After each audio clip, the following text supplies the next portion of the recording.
Prezident İlham Əliyev Amerika Birləşmiş Ştatlarının İsa Məsihin sonuncu gün müqəddəsləri kilsəsinin nümayəndə heyətini qəbul edib.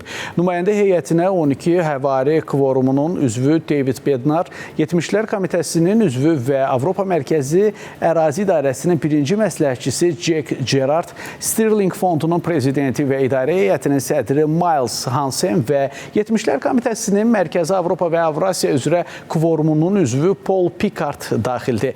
Qonaqlar Amerika Birləşmiş Ştatları prezidenti Donald Trump'ın şahidliyi ilə Azərbaycanla Ermənistan arasında sülh gündəliyinin irəli aparılması istiqamətində Vaşinqtonda əldə edilmiş nailiyyətlər münasibəti ilə təbriklərini çatdırıblar.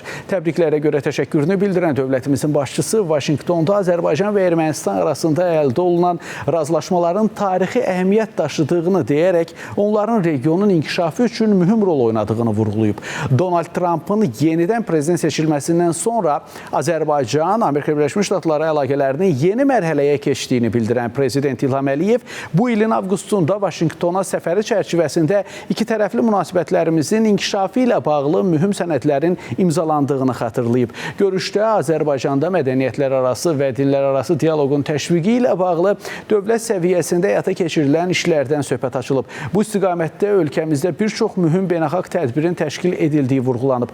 Tolerantlığın xalqımızın həyat tərzi olduğu bildirilib. Tarixən ölkəmizdə müxtəlif dinlərin və xalqların nümayəndələrinin bir ailə kimi dinc və sülh şəraitində yaşadığı qeyd edilib.